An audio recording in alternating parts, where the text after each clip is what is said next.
Shalom jemaat yang terkasih dalam Yesus Kristus. Kembali lagi kita bersama-sama untuk beribadah, bersekutu pada hari Minggu pagi ini. Mari kita siapkan hati kita. Kita akan memuji Tuhan dan mendengarkan firman Tuhan. Dan panggilan berbakti pada pagi hari ini diambil dari Mazmur pasal 12 ayat 7 sampai 8. Janji Tuhan adalah janji yang murni, bagaikan perak yang teruji 7 kali dimurnikan dalam dapur peleburan di tanah. Engkau, Tuhan, yang akan menepatinya. Engkau akan menjaga kami senantiasa terhadap angkatan ini.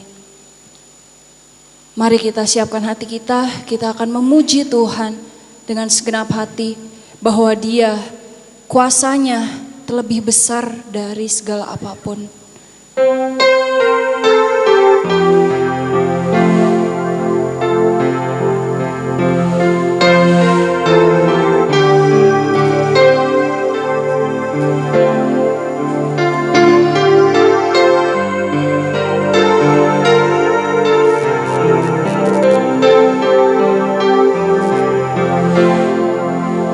Katakan kuasamu, kuasamu terlebih besar. Tuhanku terlebih besar. Tak pernah terlambat janji-Mu ya Tuhan menolong hidupku. Kuasa-Mu terlebih besar.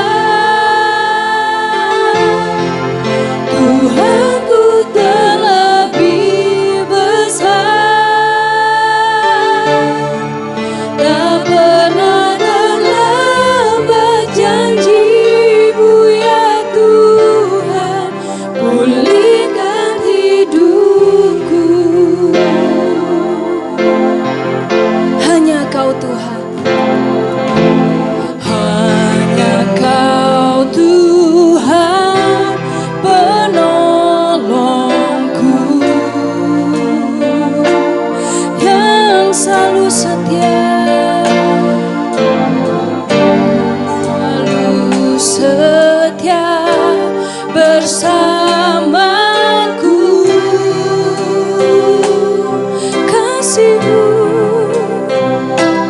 Kasih-Mu yang sanggup mengubah kehidupanku.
Kami bersyukur ya Bapa, kami bersyukur ya Tuhan.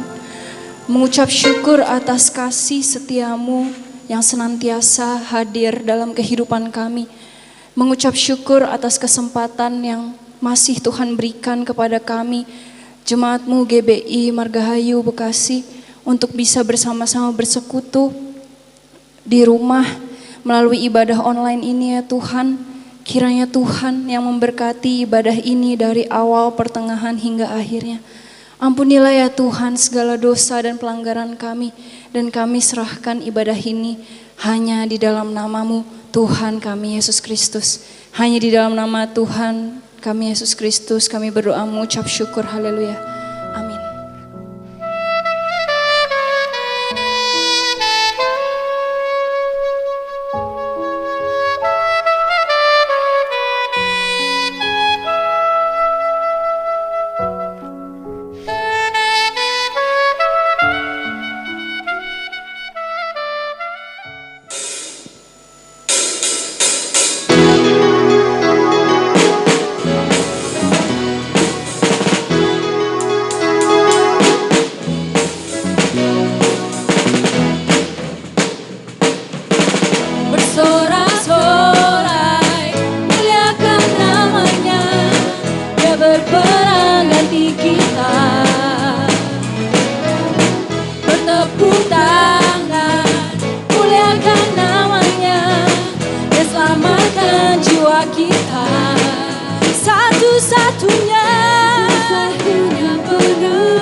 Mari kita persiapkan hati kita untuk mendengarkan firman Tuhan.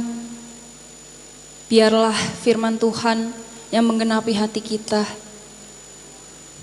Ku rindu sabdamu.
sabdamu. Ku rindu sabdamu, ku rindu firman-Mu, firman Tuhan Yesus yang heran dan berkuasa. Berfirmanlah Tuhan oleh kuasa Roh-Mu, kepadamu kami berserah. Berfirmanlah, berfirmanlah, berfirmanlah Tuhan. Roh Kudus urapi hamba-Mu. Berfirmanlah, berfirmanlah Tuhan. Ku rindu menikmati sabdamu. Ku rindu menikmati sabdamu. Ku rindu menikmati sabdamu.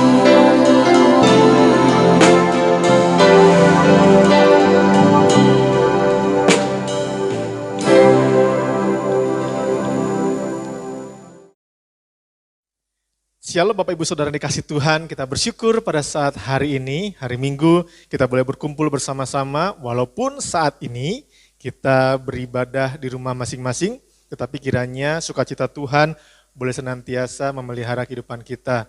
Dan saat ini kita akan bersama-sama merenungkan firman Tuhan, namun sebelumnya mari kita berdoa terlebih dahulu. Bapa kami di surga, Bapa yang mengasihi kami, Bapa kami bersyukur pada saat pagi ini Bapa oleh karena kasih-Mu, kami akan bersama-sama merenungkan firman-Mu. Ya Tuhan, berbicaralah kepada kami, supaya kami dapat mengerti akan kebenaran firman-Mu. Kami serahkan setiap pribadi lepas pribadi kami Bapa ke dalam tangan-Mu. Ini doa kami Bapa, hanya dalam nama Tuhan Yesus, kami telah berdoa dan mengucap syukur. Amin. Puji nama Tuhan, kita bersyukur hari ini. Saya harap kita semua dalam keadaan yang sehat, ya kita semua sehat dalam keadaan yang baik, walaupun mungkin saat ini mungkin Bapak Ibu Saudara di rumah masing-masing menikmati liburan, tetapi kita bersyukur Tuhan masih memberikan kita kekuatan, kesehatan sepanjang kehidupan kita dalam segala aktivitas kita, baik pekerjaan kita, baik usaha kita, pelayanan kita, anak-anak kita yang sekolah ataupun berkuliah, ataupun aktivitas-aktivitas kita yang lain, kita patut mengucap syukur itu semua oleh karena kasih Tuhan. Hari ini kita akan belajar bersama-sama firman Tuhan dalam kitab 2 Petrus 2, 2 Petrus pasal yang kedua, ayat yang ke-12 sampai dengan ayat yang ke-22. 2 Petrus pasal 2 ayat yang ke-12 sampai dengan ayat yang ke-22. Saya akan bacakannya, demikian firman Tuhan. Tetapi mereka itu sama dengan hewan yang tidak berakal, sama dengan binatang yang hanya dilahirkan untuk ditangkap dan dimusnahkan. Mereka menghujat apa yang tidak mereka ketahui, sehingga oleh perbuatan mereka yang jahat, mereka sendiri akan binasa seperti binatang liar. Dan akan mengalami nasib yang buruk sebagai upah kejahatan mereka. Berfoya-foya pada siang hari, mereka anggap kenikmatan. Mereka adalah kotoran dan noda yang mabuk dalam hawa nafsu mereka kalau mereka duduk makan minum bersama-sama dengan kamu. Mata mereka penuh nafsu jinah dan mereka tidak pernah jemu berbuat dosa. Mereka memikat orang-orang yang lemah, hati mereka telah terlatih dalam keserakahan. Mereka adalah orang-orang yang terkutuk.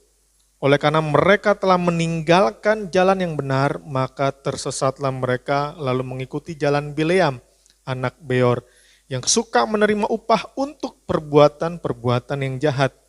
Tetapi Bileam beroleh peringatan keras untuk kejahatannya, sebab keledai beban yang bisu berbicara dengan suara manusia dan mencegah kebebalan nabi itu. Guru-guru palsu itu adalah seperti mata air yang kering, seperti kabut yang dihalaukan taufan. Bagi mereka telah tersedia tempat dalam kegelapan yang paling dahsyat. Sebab mereka mengucapkan kata-kata yang congkak dan hampa dan mempergunakan hawa nafsu cabul untuk memikat orang-orang yang baru saja melepaskan diri dari mereka yang hidup dalam kesesatan. Mereka menjanjikan kemerdekaan kepada orang lain, padahal mereka sendiri adalah hamba-hamba kebinasaan. Karena siapa yang dikalahkan orang, ia adalah hamba orang itu. Sebab jika mereka oleh pengenalan mereka akan Tuhan dan Juru Selamat kita, Yesus Kristus, telah melepaskan diri dari kecemaran-kecemaran dunia, tetapi terlibat lagi dalamnya, maka akhirnya keadaan mereka lebih buruk daripada yang semula. Karena itu bagi mereka adalah lebih baik jika mereka tidak pernah mengenal jalan kebenaran daripada mengenalnya, tetapi kemudian berbalik dari perintah kudus yang disampaikan kepada mereka. Bagi mereka cocok apa yang dikatakan peribahasa yang benar ini. Anjing kembali lagi ke muntahnya dan babi yang mandi kembali lagi ke kubangannya. Bapak Ibu Saudara dikasih Tuhan, firman Tuhan hari ini saya beri judul adalah tipu daya guru palsu. Sebagaimana 2 minggu lalu kita belajar tentang bagaimana bahayanya guru-guru palsu. Mereka benar-benar ada, mereka berasal dari iblis dan mereka sangat berbahaya. Keadaan mereka bisa mengancam orang-orang percaya. Dan hari ini kita akan belajar bagaimana tipu daya guru-guru palsu yang ada. Ketika berbicara mengenai asli dan palsu, sebagaimana contoh yang sederhana adalah dengan uang. Di tangan saya ada uang 100.000. Menurut Bapak Ibu, ini uang asli atau palsu? Oh ya, tentunya dong, ini adalah uang asli. Mungkin bagi kita sangatlah mudah untuk membedakan antara uang yang asli dan uang yang palsu. Kalau kita sudah biasa memegang uang yang asli, gampang sekali. Jangankan dipegang, mungkin dengan melihatnya sekilas, oh itu kayaknya uangnya palsu, gampang. Bagi kita, tentunya dong, ini adalah uang asli. Mungkin bagi kita sangatlah mudah untuk membedakan antara uang yang asli dan uang yang palsu. Kalau kita sudah biasa memegang uang yang asli, gampang sekali. Jangankan dipegang, mungkin dengan melihatnya sekilas, oh itu kayaknya uangnya palsu, gampang bagi kita yang biasa. Namun beberapa waktu yang lalu kita sempat dihebohkan dengan alat swab yang palsu, bukan palsu maksudnya, alat swab yang bekas lalu digunakan kembali. Di tangan saya ada alat swab juga. Menurut Bapak Ibu Saudara ini bekas atau belum digunakan? Tentunya ini adalah alat swab yang masih baru dan belum digunakan. Intinya sebenarnya begini Bapak Ibu Saudara yang kasih Tuhan. Mungkin kalau uang kita gampang, mudah untuk membedakannya. Tetapi bagaimana dengan ini? Ini sangat amat berbahaya ketika digunakan bekas orang lain, kita nggak tahu penyakitnya, lalu mungkin akan menular dengan barang yang ada, sehingga kita ketika kita menggunakan barang bekas tersebut, lalu kita bisa mungkin terinfeksi penyakit yang lain, kita nggak tahu. Begitu berbahaya, kita mungkin bingung untuk membedakannya, mana yang bekas pakai atau yang benar-benar belum benar-benar dipakai. Itu suatu hal yang mungkin dalam kehidupan sehari-hari yang sering bermunculan dalam kehidupan kita. Bagaimana ada begitu banyak hal-hal dalam kehidupan kita, kita harus memilih. Betul ya, ada asli dan palsu, ada yang bekas atau ada yang orisinil. Dan sama halnya dengan kehidupan kerohanian kita. Kita pun diperhadapkan dengan berbagai macam tantangan, untuk kita bisa membedakan mana ajaran yang benar-benar murni dan mana ajaran yang benar-benar palsu atau benar-benar sesat. Hari ini kita akan belajar bersama-sama ada 3 hal ciri. Ada 3 ciri kehidupan guru-guru palsu yang bisa menjadi kekuatan bagi kita untuk kita bisa memilah, untuk kita bisa membedakan mana yang guru palsu dan guru-guru yang benar-benar murni berasal dari Tuhan yang mengajarkan akan kebenaran firman Tuhan.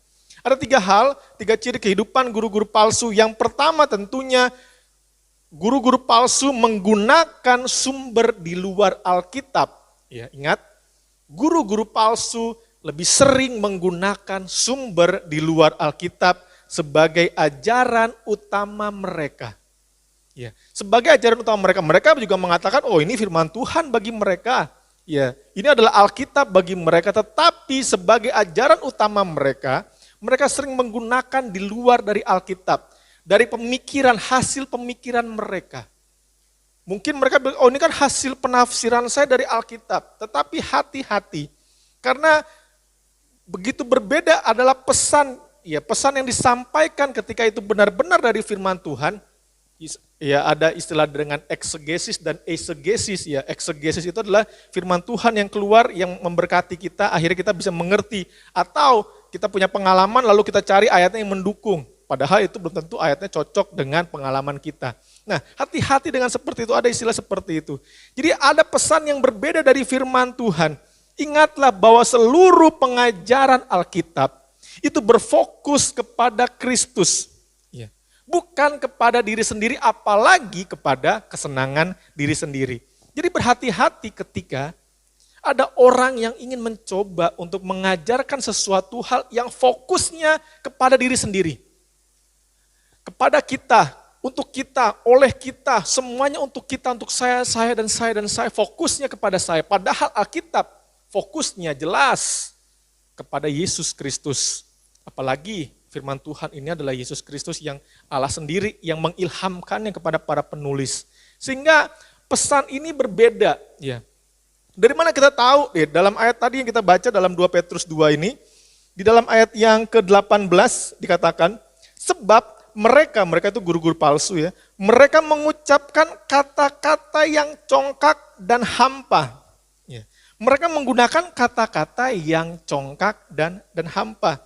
Jadi pengajaran yang berbeda, maksudnya begini, mereka menggunakan kata-kata yang congkak dan hampa, seringkali menggunakan kata-kata yang membingungkan, sederhananya seperti itu ya. Jadi mungkin kita pernah mendengar satu ajaran, kok gak ngerti ya apa yang diajarkan. Kita dibikin bingung. Bukan untuk menyederhanakan apa yang Tuhan ajarkan, tetapi menyulitkan kita untuk mengerti apa maksudnya. Hati-hati dengan kata-kata yang congkak, seakan-akan supaya dia merasa paling benar, dia merasa paling tahu segala sesuatunya. Kata-kata yang hampa, yang congkak ini adalah kata-kata yang gak ada artinya juga. Jadi hati-hati dengan pengajaran yang membuat pendengarnya menjadi bingung, gak ngerti apa-apa. Coba kita renungkan, mulai kita mengkritisi lagi. Lalu ayat yang ke-19 dikatakan, mereka ya menjanjikan kemerdekaan kepada orang lain, padahal mereka sendiri adalah hamba-hamba kebinasaan. Karena siapa yang dikalahkan orang, ia adalah hamba orang itu. Ya, mereka mencoba untuk menjanjikan kemerdekaan. Perbedaannya seperti ini. Yesus firman Tuhan menawarkan kita bebas dari dosa, tetapi hati-hati ada yang menjanjikan kita kemerdekaan, bukan bebas dari dosa, melainkan bebas melakukan dosa. Hati-hati ketika ada pengajaran yang menyatakan bahwa kita sebagai umat, katanya sebagai umat Tuhan, kita bebas melakukan apa yang kita mau. Kita bebas melakukan apa yang kita anggap benar. Mereka mencoba untuk menjanjikan kemerdekaan kepada orang lain, namun mereka adalah sebenarnya hamba dari kebinasaan. Jadi penting sekali untuk bisa kita mengerti. Dan yang paling penting adalah bahwa Yesus harus menjadi pusat. Hati-hati ketika Yesus tidak menjadi pusat pengajaran bagi mereka. Hati-hati ketika kita mendengar ada orang mencoba untuk mengajar kepada kita mendengar ada orang mencoba untuk memberikan nasihat, memberikan pengetahuan, dan itu tidak berfokus kepada Yesus. Sederhananya mungkin ini menjadi yang paling terkenal adalah positive thinking. Ya. Mungkin kita secara sekilas menganggap ini benar. Sederhananya gini, bahwa kita mampu dan bisa melakukan segala sesuatu. Teruslah berpikir positif bahwa kita mampu. Iya, secara sekilas itu benar. Mungkin ya, kalau kita berpikir nggak ada salahnya kok, benar kayaknya, benar kok itu, bahwa memang kita diberikan kekuatan, mungkin kita bisa mampu melakukan segala sesuatunya, tapi hati-hati, di balik itu semua, ya kata yang sebenarnya yang ingin coba untuk diresapi adalah kita mampu melakukan segala sesuatunya itu dengan sendiri, tanpa bantuan Tuhan. Oh kamu bisa kok, kamu mampu, oh kamu dengan pengalamanmu gitu ya. Dengan kemampuanmu, dengan pengetahuanmu kamu bisa kok. Nggak ada yang nggak bisa. Hati-hati. Ketika kita mencoba melakukan segala sesuatu tanpa tuntunan Tuhan, tanpa melibatkan Tuhan. Ajaran-ajaran dunia sekarang ini mencoba untuk supaya kita fokusnya kepada diri sendiri, kepada saya dan saya, kepada kesenangan saya dan saya. Bukan kepada bagaimana kita hidup menyenangkan Tuhan. Berbeda ya, menyenangkan diri sendiri memang terkadang penting, tetapi ketika fokusnya menyenangkan diri sendiri dan bukan menyenangkan Tuhan, ketika ada orang mencoba untuk mengajarkan hal itu, berhati-hatilah. Kita coba kritisi dengan benar. Karena ingat firman Tuhan, fokusnya adalah Yesus Kristus. Jadi hati-hati ketika ada pesan yang berbeda dari firman Tuhan. Kita coba mengkritisi segala sesuatunya seperti halnya 2 minggu lalu ketika ada seseorang yang mengajarkan, coba kita tanya, mungkin sederhananya adalah kita tanya, oh kira-kira ayatnya dari mana ya? Kok Bapak bisa atau Ibu bisa mengatakan hal itu? Apakah ada ayat mendukung? Iya. Ketika, oh ayatnya dari sini, coba kita renungkan bersama-sama. Oh mungkin kok ayatnya nggak cocok misalnya, atau ayatnya mungkin agak-agak cocok. Mungkin kita minta hikmat dari Roh Kudus supaya kita bisa mengerti. Atau kita tanya oleh orang lain lagi yang mungkin secara kerohanian lebih dewasa dari kita untuk kita bisa semakin mengkritisi setiap ajaran-ajaran yang ada. Hati-hati, ciri yang pertama adalah bagaimana menggunakan sumber di luar Alkitab sebagai ajaran utama. Iya, hasil pemikiran dia. Iya. Lalu janji-janji yang ada dan fokusnya kepada diri sendiri itu hati-hati. Nah, lalu ciri khas yang kedua adalah bagaimana gaya hidup mereka. Iya. Gaya hidup mereka adalah sangat-sangat duniawi. Iya. Gaya hidup adalah bagaimana menunjukkan, kita tahu bahwa gaya hidup menunjukkan bagaimana orang itu hidup, bagaimana orang, menurut Minor dan Mowen ya, bahwa gaya hidup adalah menunjukkan bagaimana orang hidup, bagaimana membelanjakan uang, dan bagaimana seseorang mengalokasikan waktu yang ada. Itu sederhananya gaya hidup ya, menunjukkan bagaimana kita hidup sehari-hari dari berkata-kata, mengambil keputusan, lalu bagaimana kita sederhananya membelanjakan uang, untuk apa uang yang kita belanjakan, lalu bagaimana kita mengalokasikan waktu yang ada 24 jam, setiap dari kita semua masing-masing memiliki waktu yang sama, lalu bagaimana 24 jam itu kita alokasikan waktu yang ada. Nah, gaya hidup orang-orang yang ada, ya, mereka begitu sangat-sangat duniawi. Yang pertama, mereka sangat-sangat arogan, artinya pengajar palsu menunjukkan perbuatan-perbuatan daging dan pada akhirnya dengan kesombongan mereka menuju kepada kehancuran. Iya. Jadi seorang pengajar palsu mereka menunjukkan perbuatan-perbuatan kedagingan mereka. Mereka menunjukkan perbuatan-perbuatan yang tidak sesuai dengan kehidupan mereka. Tidak sesuai dengan kehidupan firman Tuhan, maaf. Jadi sangat bertolak belakang. Iya. Gaya hidup mereka, cara mereka berkata-kata, cara mereka mengambil keputusan, cara mereka mengalokasikan waktu, cara mereka mengajar, dan cara perbuatan-perbuatannya nyata. Ya, mungkin ada yang seperti itu, mungkin ada hal-hal yang berbeda mungkin ada. Ya. Lalu yang kedua, bagaimana gaya hidup mereka yang sangat duniawi adalah dari sudut pandang. Ya, sudut pandang gaya hidup ditentukan dari apa yang mereka anggap benar hanya untuk kesenangan dan ingat pengakuan. Guru-guru palsu butuh pengakuan. Iya, orang-orang yang mengajarkan kepalsuan, mengajarkan hal-hal yang sesat butuh pengakuan sehingga mereka memiliki pengikut atau memiliki murid. Mereka mau dianggap, mau dikultuskan, mau dianggap yang lebih hebat, lebih tinggi. Itu gaya hidup mereka yang arogan dan sudut pandang mereka, bagaimana mereka mengajarkan apa yang mereka anggap benar hanya untuk kesenangan mereka dan pengakuan supaya mereka diakui oleh orang-orang lain. Hati-hati dengan ajaran-ajaran seperti ini, dengan gaya hidup yang mereka ajarkan. Bagaimana kehidupan mereka ya di dalam ayat yang dimulai dari ayat yang ke-13 ya. Ayat yang ke-13b dikatakan, berfoya-foya pada siang hari. Oh, gaya hidup mereka yang pertama, mereka berfoya-foya pada siang hari, mereka anggap kenikmatan. Siang hari mereka foya-foya, mereka menghambur-hamburkan uang, bagaimana mereka membelanjakan uang, mengalokasikan waktu dengan berfoya-foya.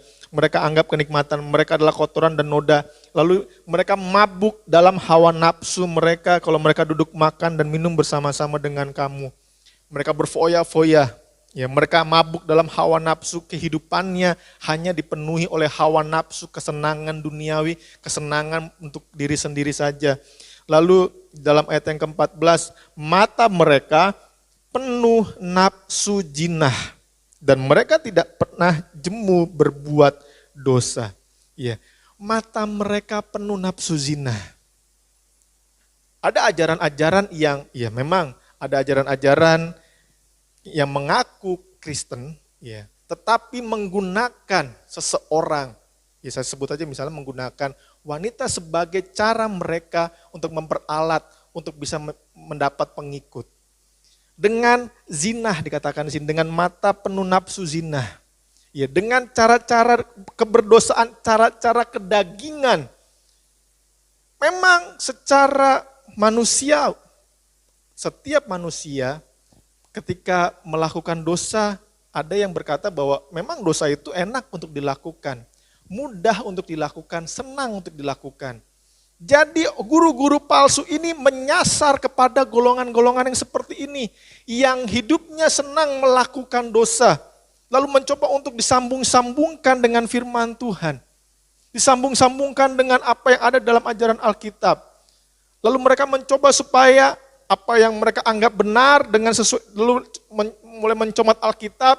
Lalu mereka mencoba untuk memikat orang-orang, khususnya dengan nafsu zina. Banyak orang-orang pengikut-pengikut ajaran-ajaran sesat jatuh karena ini. Mengikuti, menyukai karena ini. Ya.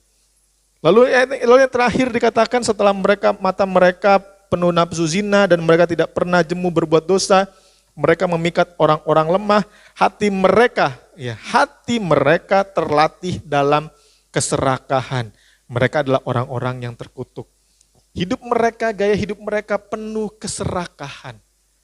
Segala sesuatu hanyalah untuk duniawi, untuk saya, untuk diri sendiri saja. Itu gaya hidup mereka.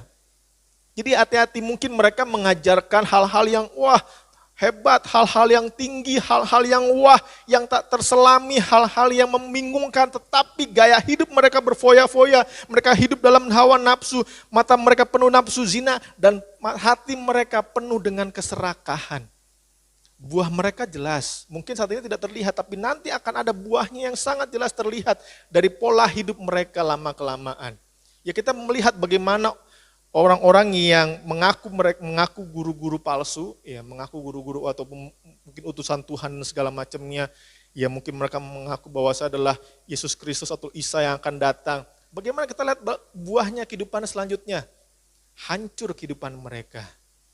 Karena gaya hidup mereka adalah keduniawian, kedagingan. Ya.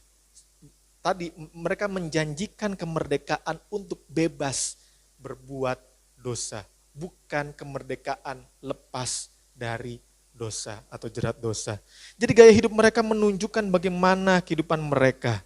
Lalu ciri yang terakhir adalah menghasilkan dampak yang tidak kekal. Ya, menghasilkan dampak yang tidak kekal di dalam ayat yang ke-18, sebab mereka mengucapkan kata-kata yang congkak dan hampa dan mempergunakan hawa nafsu cabul untuk memikat orang-orang yang baru saja melepaskan diri mereka dalam kesesatan. Ya, orang-orang Kristen, ya, mereka mencoba, maksudnya guru-guru palsu ini mencoba memberikan harapan-harapan yang palsu kepada para pengikutnya. Ya, pengikut Kristus harus bertumbuh. Ya, pengikut Kristus akan bertumbuh dalam pengenalan akan Allah, sedangkan para pengikut guru-guru palsu akan memberikan harapan-harapan palsu. Seperti ya dalam ayat yang ke-17, guru-guru palsu itu adalah seperti mata air yang kering, seperti kabut yang dihalaukan taufan, bagi mereka telah tersedia tempat dalam kegelapan yang paling dahsyat. Ya. Apa yang mereka ajarkan harapan-harapan yang mereka berikan itu hanya sebentar saja, katakan seperti mata air yang kering. Iya, mungkin ada mata air tapi lama-lama menjadi kering. Nggak ada dampaknya sama sekali. Seperti dikatakan seperti kabut yang dihalaukan taufan. Hanya muncul sekilas lalu begitu hilang. Itu adalah harapan-harapan yang diberikan. Iya, oleh guru-guru palsu kepada pengikut-pengikutnya. Mungkin harapannya begitu indah, begitu muluk dan wah pokoknya tak terselami. Namun hati-hati dari buahnya dan gaya hidupnya. Mereka akan menghasilkan dampak yang tidak kekal. Dan yang paling penting adalah bagaimana akhir hidup yang berbeda. Ya, guru-guru palsu memimpin pengikutnya kepada penghancuran, kepada kehancuran, jelas sekali ya. Bahwa karena tadi apa? Mereka mencoba menjanjikan kemerdekaan, bebas berbuat dosa. Gaya hidup mereka, gaya hidup penuh kehancuran, menghancurkan diri sendiri, kesenangan-kesenangan duniawi. Ya, di dalam Matius 7 ayat yang ke-23, Yesus berkata kepada orang-orang yang melakukan itu, "Aku sekali-kali tidak pernah mengenal engkau."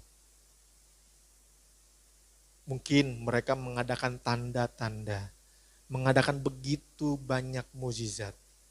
Tetapi Yesus berkata pada akhir zaman nanti, "Aku sama sekali tidak mengenal engkau."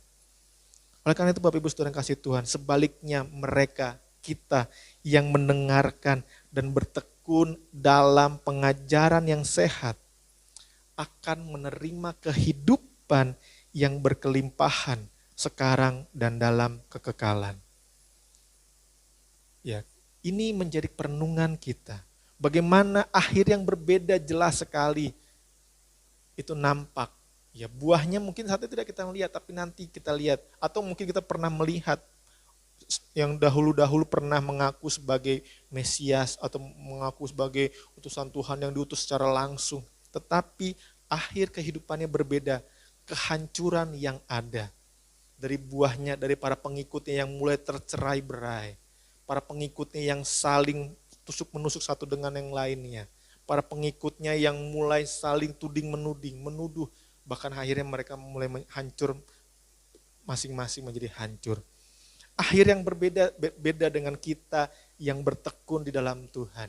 Akhir kehidupan kita, Tuhan memberikan kehidupan yang berkelimpahan secara pengharapan, baik ketika kita hidup sekarang, maupun nanti ketika kita hidup dalam kekekalan nanti. Ya. Ini menjadi perenungan kita bagaimana ketiga hal ini, prinsip bagaimana ciri kehidupan guru-guru palsu yang ada. Mereka menggunakan sumber di luar Alkitab sebagai ajaran, hati-hati. Gaya hidup mereka yang sangat duniawi, dan mereka dalam ajaran-ajaran tersebut menghasilkan dampak yang tidak kekal. Sementara, semu dan fana segala sesuatunya. Sebagaimana ya, kalau sebagai kesimpulan kita, sebagai kesimpulan dalam khotbah hari ini. Kalau dalam hal makanan, ya, dalam hal makanan, kita bicara makanan ya. Dalam hal makanan jasmani, Bapak Ibu Saudara memilih makanan yang baik, ya, memilih makanan yang sehat. Apakah mungkin Bapak Ibu Saudara ketika memilih makanan, memakan makanan yang basi, ya, memakan makanan yang sudah berjamur atau makanan yang sudah ya expired, mungkin sudah lama, apakah Bapak Ibu akan memakan makanan yang seperti itu? Memakan makanan yang tidak sehat terus menerus, pasti tubuhnya akan sakit, akan muncul sakit penyakit. Ya. Tetapi kita sebagai manusia, kita memilih makanan pun kita memilih makanan yang sehat.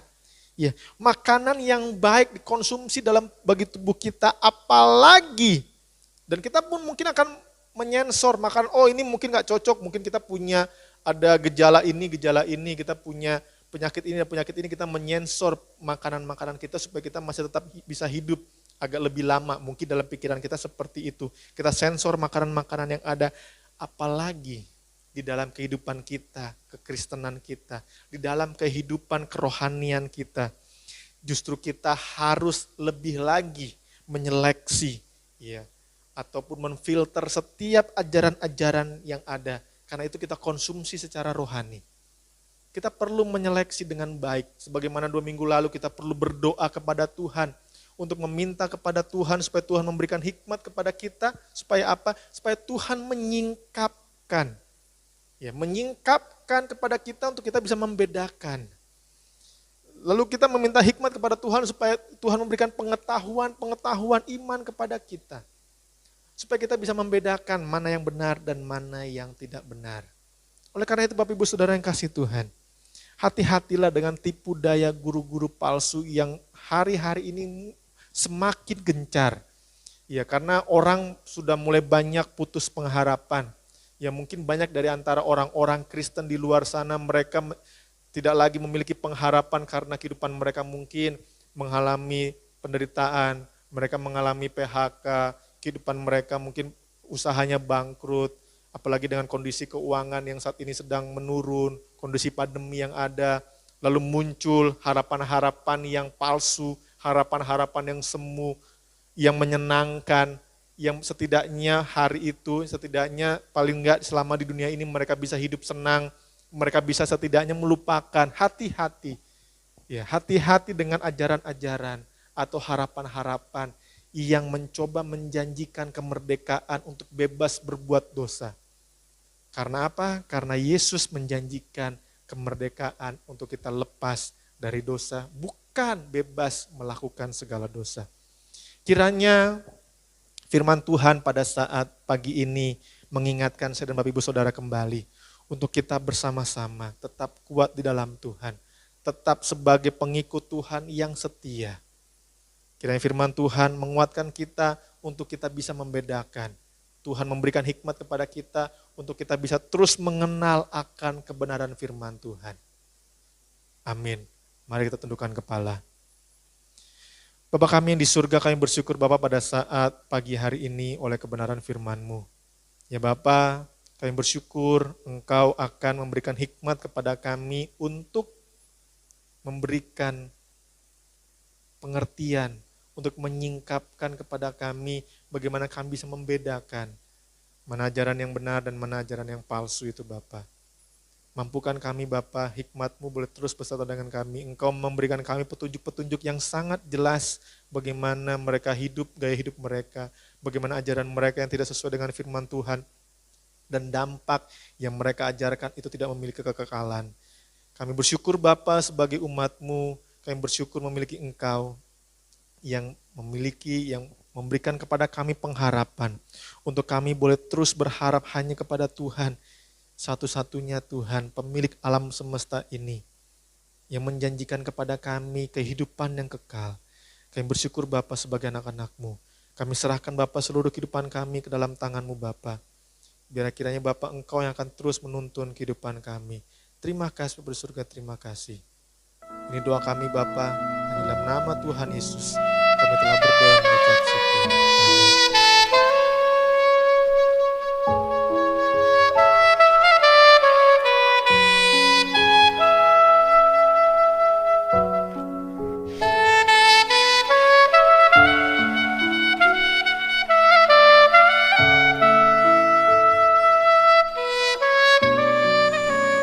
Mari kita meresponi firman Tuhan. Biarlah kita siapkan hati kita untuk melayani Tuhan dengan segenap hati, menjadi alatnya dalam kehidupan kita. Biarlah kita tetap setia melayaninya dengan segenap hati.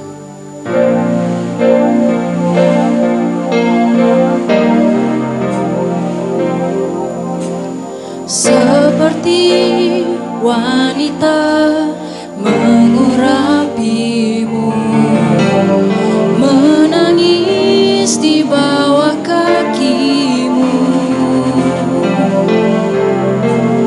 Demikian hidupku mau mengasihimu, Yesus Engkau baik bagiku. Seperti wanita, seperti wanita mengurapimu, menangis di bawah kakimu. Demikian mengasihimu, Yesus Engkau baik bagiku sampai akhir. Ku menutup mata, ku tetap setia menanti janjimu sampai ku dapatkan mahkota kehidupanku. Ku tetap setia, ku melayanimu. Dengan segenap hati katakan, seperti wanita, seperti wanita mengurapimu, menangis di bawah kakimu. Demikian hidupku mau mengasihimu, Yesus Engkau baik bagiku sampai akhir. Ku menutup mata, ku tetap setia menanti janjimu sampai ku dapatkan mahkota kehidupanku. Ku tetap setia, ku melayanimu sampai akhir. Ku menutup mata, ku tetap setia menanti janjimu sampai ku dapatkan mahkota kehidupanku. Ku tetap setia, ku melayanimu. Ku tetap setia, ku tetap setia, ku melayanimu. Ku tetap setia, tetap setia, ku melayanimu.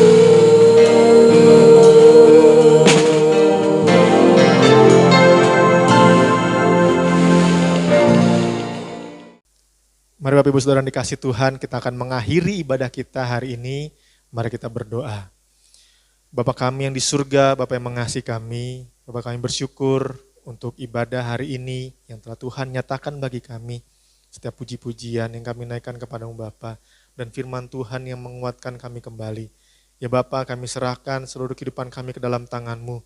Kami menyerahkan Bapa untuk setiap pekerjaan kami. Kiranya Engkau yang akan menolong kami, Engkau yang akan menuntun seluruh pekerjaan kami Bapa. Apapun yang sedang Tuhan percayakan kepada kami dalam pekerjaan kami, Engkau yang akan menuntunnya Bapa. Engkau berkati setiap orang-orang yang ada dalam lingkungan pekerjaan kami, baik pemimpin atau bos kami, ataupun orang-orang yang kami pimpin Bapa. Kiranya Engkau akan menuntun kami, memberikan hikmat, sehingga apa yang kami putuskan, apa yang kami lakukan, semua itu boleh berkenan di hadapan-Mu Bapa. Dan juga kami serahkan setiap jemaat-Mu yang memiliki usaha, yang berdagang ataupun berbisnis, apapun itu Bapa, kiranya Engkau yang akan menolong, Engkau akan memberkati setiap modal yang ada. Tuhan yang akan menyertai, Tuhan akan menambah-nambahkan modal yang ada, dan juga khusus Bapa, Engkau akan memberkati dengan pelanggan-pelanggan yang baru, dan juga pelanggan-pelanggan yang lama untuk tetap kembali Bapa. Kami serahkan Bapa ke dalam tangan-Mu untuk setiap usaha-usaha kami ini Bapa, sehingga usaha ataupun ketika kami berdagang dan berbisnis ini Bapa, boleh memberkati banyak orang dan memberkati keluarga kami. Kami serahkan untuk setiap aktivitas-aktivitas kami yang lainnya, Tuhan yang akan menolong kami. Kami serahkan dalam pelayanan yang Tuhan percayakan kepada kami ketika di gereja ataupun pelayanan-pelayanan di luar gereja. Tuhan yang akan menolong kami Bapa. Kami serahkan anak-anak kami yang sekolah, yang kuliah. Tuhan yang akan menolong anak-anak kami yang akan masuk ke jenjang pendidikan yang lebih tinggi lagi. Tuhan yang akan mencukupkan kiranya Bapa segala sesuatu yang kami perlukan. Uang sekolah yang kami butuhkan Bapa, Engkau sendiri dengan kasih-Mu yang akan mencukupkan segala sesuatunya. Terima kasih pada surga, terima kasih. Kami serahkan Bapa seluruh kehidupan kami. Kami serahkan keluarga kami ke dalam tangan-Mu Bapa. Engkau yang akan menolong. Engkau berkati orang tua kami. Engkau berkati suami dan istri kami, anak-anak kami, saudara-saudara kami. dimanapun mereka berada yang tidak hadir bersama-sama dengan kami. Tuhan yang akan menolong mereka, Tuhan memberkati mereka, dan Tuhan menolong kami juga Bapa. Jauhkan kami dari segala sakit penyakit dan mereka juga dari segala sakit penyakit, khususnya penyakit virus corona ini Bapa, sehingga kami semua dapat terlindung dalam perlindungan Tuhan. Terima kasih Bapak di surga, terima kasih kami akan mengakhiri ibadah kami ini Bapa. Biar kiranya Engkau menuntun kami sepanjang minggu ini. Kiranya kasih-Mu, sukacitamu, damai sejahtera-Mu yang melampaui segala akal, itu akan memelihara hati dan pikiran kami sehingga apa yang kami lakukan, ucapkan, perbuat, semua itu boleh berkenan di hadapan Tuhan dan tidak menjadi batu sandungan terhadap orang lain. Dan sebelum kami akan mengakhiri ibadah kami ini Bapa, biar kiranya berkat Tuhan turun atas kami. Kiranya Allah, sumber pengharapan, memenuhi kamu dengan segala sukacita dan damai sejahtera dalam iman kamu, supaya oleh kekuatan Roh Kudus, kamu berlimpah-limpah dalam pengharapan. Amin.